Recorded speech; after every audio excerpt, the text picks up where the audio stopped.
Em nosso estudo de hoje, a lição 113 do livro Palavras da Vida Eterna, que tem como título Agradeçamos Sempre, dando sempre graças a Deus por tudo em nome de nosso Senhor Jesus Cristo. Palavras de Paulo na carta aos Efésios, capítulo 5, versículo 20. Muita gente pergunta como se pode render graças a Deus pelas dores que sacodem a vida. Entretanto, basta leve reflexão para que venhamos a reconhecer a função renovadora do sofrimento. Atravessaste longo período de enfermidade do qual te refazes dificilmente, e se ouves a própria consciência, perceberás que a moléstia física foi socorro valioso para que te não arrojaste a tremendas lutas de espírito. Foste surrupiado na vantagem financeira que te colocava em destaque no trabalho em que te assegura a subsistência, e se meditas severamente no assunto, observarás que a suposta humilhação te livrou de compromissos perigosos e arrasadores. Perdeste recursos materiais que apenas te acrescentariam o reconforto necessário no carro da própria existência. E se te deres ao exame desapaixonado da própria situação, verificarás que alijaste o peso dourado de enfeites suntuosos que te fariam provavelmente a vítima de criminosos assaltos. Amargaste a deserção do amigo em cujo afeto depositavas a maior esperança, e se estudares a ocorrência com plena isenção de ânimo, concluirás que o tempo te libertou de um laço impróprio que te transfiguraria talvez de futuro em pesado grilhão. Não te confie às aparências, louva o céu azul que te imprime euforia ao pensamento, mas agradece também a nuvem que te garante a chuva mensageira do pão. Mesmo que não entendas de pronto os desígnios da providência divina, recebe a aprovação como sendo o melhor que merecemos hoje, em favor do amanhã, e ainda que lágrimas dolorosas te lavem a alma toda, rende graças a Deus. O objetivo do estudo do Emmanuel de hoje é chamar a atenção para a gente, em primeiro lugar, vamos colocar uma coisa na cabeça. Tudo o que está acontecendo em nossa vida está ajudando no nosso progresso, está contribuindo para o nosso progresso. Tudo, tudo, tudo. Existe um texto no Evangelho segundo o Espiritismo, no capítulo 5, que tem como título A Verdadeira Desgraça. E naquele texto o objetivo é dizer para a gente, olha, a gente costuma achar que é desgraça aqui na Terra, coisas que absolutamente não são. Então ele enumera o que a gente acha que é desgraça e não é. Ele fala, por exemplo, a tempestade que está varrendo um monte de impureza, transformando daqui a pouco para o futuro um campo melhor.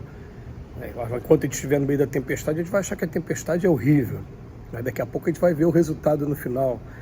E ele vem falar depois de vários exemplos, ele fala para a gente também o que a gente acha que é desgraça, que é prazer, na verdade, que essa é a verdadeira desgraça. Aquela festa que a gente se entrega e está entorpecendo o corpo, daqui a pouco trazendo sofrimentos para o espírito. Enfim, o texto de hoje, ele vem falar assim para a gente. Muita gente pergunta como se pode render graças a Deus pelas dores que sacodem a vida. Gente, a gente tem uma referência bibliográfica, que é o livro O Problema do Ser e do Destino, escrito por Leon Denis.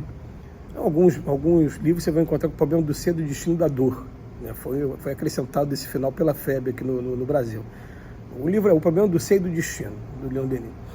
O que acontece? Esse livro ele vem falar para a gente da importância da dor, do como essa professora, essa mestra maravilhosa que a gente tem aqui, chamada dor, ela nos chama para a realidade e nos coloca no caminho que a gente não deveria ter saído desde o início. Vem dar a ideia para a gente, claro, né, de que a gente só vai experimentar a dor cada vez que a gente se afastar do Evangelho. Porque quando a gente está junto com o Evangelho de Jesus, a gente consegue sentir uma felicidade, uma harmonia tão grande dentro da gente, que a dor externa não vai alcançar a cada um de nós. A gente vai ter aquela frase famosa de Leopoldo Machado, quando ele fala, a tempestade é lá fora. Aí você está no meio da tempestade, mas eu estou bem aqui comigo, estou tranquilo comigo mesmo. Então o que ele vem dizer para a gente? Ele pega 4 situações para que a gente medite. A primeira situação delas, ele vem falar de uma enfermidade, uma doença qualquer. E fala de longo período de enfermidade. Então, longo período de enfermidade a gente pode colocar aí, né? Se fosse exemplificar, quando a gente tem que ficar internado durante longo tempo por conta de um AVC, quando a gente tem que ficar aí por conta de fazer um tratamento de um câncer, tem que fazer um tratamento de infarto, uma longa enfermidade. Então ele coloca aqui: atravessaste um longo período da qual te refazes dificilmente. Ninguém quer passar por isso. Mas ele fala aqui: se ouvir a própria consciência, perceberá que a moléstia física foi socorro valioso para que te não arrojaste a tremenda luta de espírito. Como interpretar isso aqui? Eu vou usar um exemplo que já usei outras vezes e que, né, marcou aqui a nossa vida. Foi de um companheiro que ele é dirigente de um centro espírita, no Rio de Janeiro, e que ele é diabético hoje, e ele estava falando para a gente que hoje ele agradece a diabetes que ele tem, porque a diabetes, foi permitido a ele ver como ele havia desencarnado da última experiência que ele teve aqui na Terra.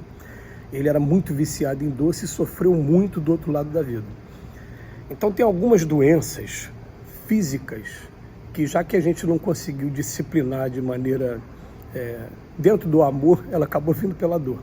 Vamos usar essa frase aqui. A gente não conseguiu disciplinar o nosso comportamento e vem a doença física te impondo que você tenha que fazer a partir de agora, porque senão, daqui a pouco ela está, na verdade, te privando de você sofrer quando você largar o corpo e viver a vida plenamente do espírito lá do outro lado. Tá? Aí depois ele vem para o segundo exemplo, ele fala: foste surrupiado na vantagem financeira que te colocava em destaque no trabalho. Tá? Mas medita seriamente, severamente, porque de repente vamos botar esse golpe que você tomou financeiramente, tá te livrando de compromissos perigosos e arrasadores. A gente sabe que a prova da riqueza aqui na Terra é uma prova das mais difíceis. Foi o próprio Senhor que falou pra gente que é mais fácil o camelo passar pelo buraco da agulha do que o rico entrar no reino dos céus.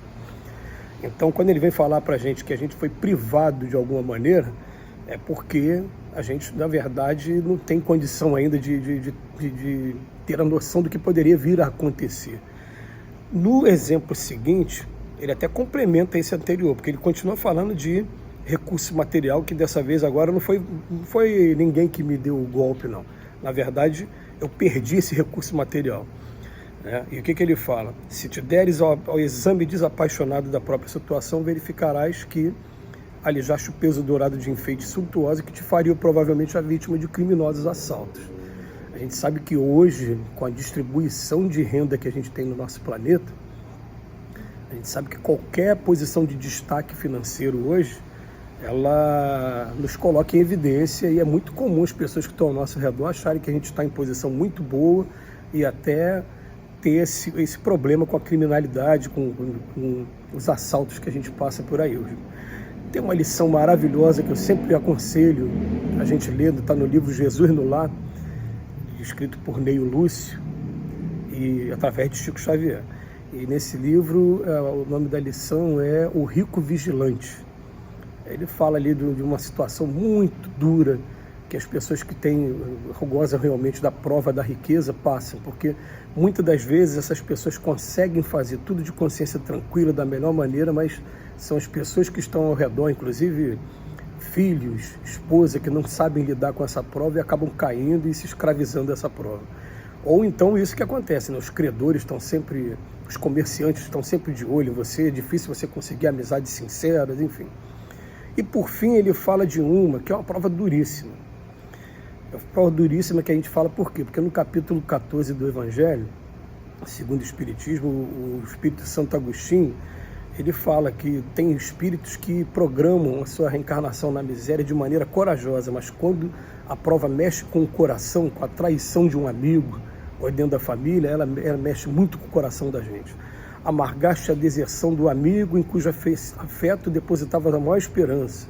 Aí depois fala, se você pensar bem, concluirá que o tempo te libertou de um laço impróprio, que talvez viraria até um pesado grilhão no futuro. Gente, vamos partir do princípio de uma coisa. É bom a gente ter do nosso lado as pessoas que amam a gente de verdade e que querem o nosso bem. Se essa pessoa desertou por algum motivo, a gente faz a nossa parte, deixa a pessoa seguir o caminho dela, procura zelar para que tudo também aconteça da melhor maneira, sem guardar mágoa, rancor, desejo de vingança, mas vamos guardar isso. Talvez a gente esteja sido, na verdade, poupado de um contato que poderia trazer problemas no futuro. A gente agradece demais a Emmanuel pelas reflexões de hoje, pelos conselhos. Que Jesus nos abençoe hoje e sempre.